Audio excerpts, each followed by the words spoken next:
Hey guys, today we're going to talk a little bit about slave rebellions. So the first thing that you need to remember is that slavery is an institution that relies on coercion. People do not sign up to be slaves. They don't want to be slaves. It's not fun to be a slave. And whatever John C. Calhoun will later say about slavery being a positive good that is actually an institution that helps Black people, slavery was not ever a positive good. That was just a rationalization for this institution.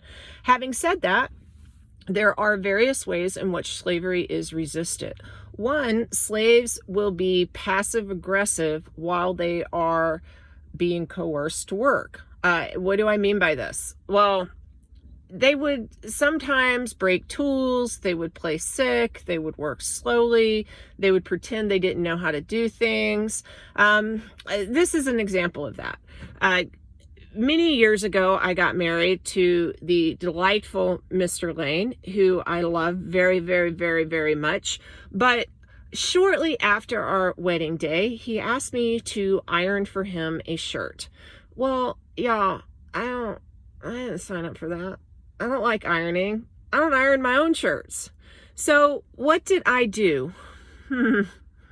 Maybe I shouldn't put this in a recording, but I did a bad job. In fact, I may have left the iron kind of on the shirt a little bit longer than I should have.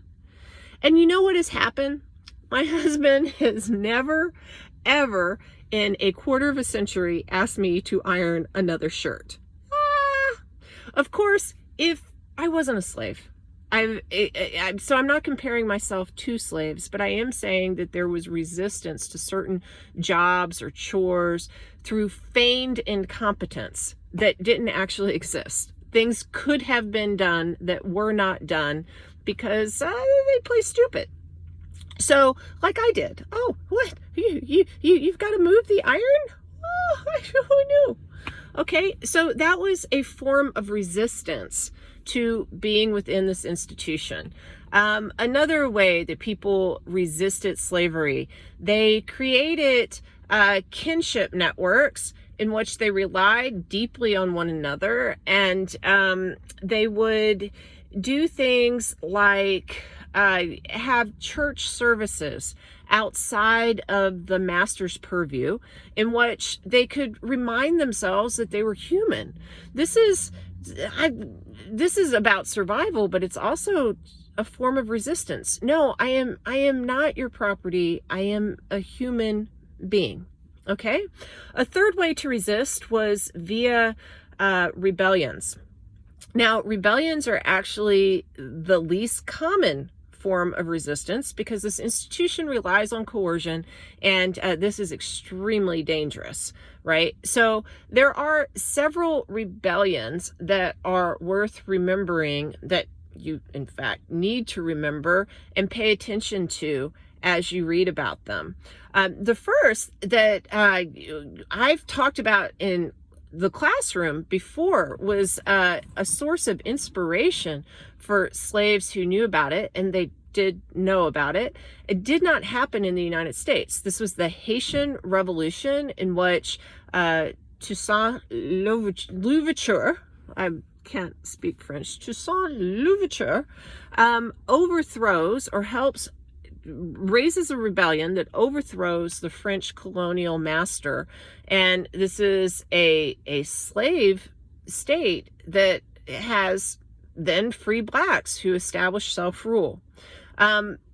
People in the South, in the United States, hear about the Haitian Revolution and it freaks them out because they're like, oh my God, slaves can rise up? Oh, they can figure out how to overthrow France? Scary. Now, within the United States itself, you did have some similar rebellions to this, though none of them are going to be successful. The most famous is Nat Turner's rebellion, which takes place in the 1830s, 1831, I think. And what this is all about is you had a guy named Nat Turner. He actually was allowed a lot of free movement amongst slaves because he was a preacher. And this is the thing. The church could be a way of resistance for slaves. It was a way to remind them of their own humanity, but sometimes masters would use the church to kind of undergird slavery. They would misquote the Bible, I would argue, and justify slavery with it. And they wanted their slaves to hear about what God said in really kind of selective ways. And so they would allow preachers to go around, and Nat Turner is a preacher. He's a black preacher. He's a slave, but they would allow free movement so that they could kind of underscore these ideas. Well, Nat Turner is going to go around and he's going to get a lot of people, a lot of the slaves on different plantations, to want to revolt. And when they do so, they are going to engage in a lot of violence. They're going to go from plantation to plantation and they will kill everyone there, men, women, and children. Well, the alarm is sounded and militia comes and they're going to put this rebellion down. But it's proof of the fact that slaves will rise up, and you can't have that. So there's going to be a violent reaction to Nat Turner's rebellion against not just the rebels, but other blacks as well. And you're going to have a tightening of laws that will affect free blacks and will further erode civil rights and further secure a color caste system in the United States, especially in these slave societies. Nat Turner actually managed to get away from the militia and hide in the woods for a while, though he was eventually found hung. His body, pieces of his skin were distributed. It was disgusting to think about, actually, but this was all about making an example to say, hey guys, this is what happens to you if you rebel against slavery, so don't rebel. All right. Another violent overthrow that was being planned that never actually was engaged took place in where my parents grew up, a place called Charleston, South Carolina.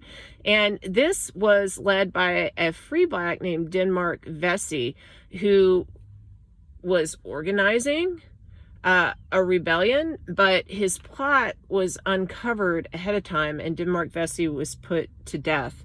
If you go to Charleston, you will find a monument to Denmark Vesey because there has been a reconciliation of sorts with this past. There's been a trying to understand what happened then, and then a lifting up of Denmark Vesey to say, yeah, okay, man, yeah, this is what happened. And so we need to honor you, to remember this thing that was very much a part of Charleston history.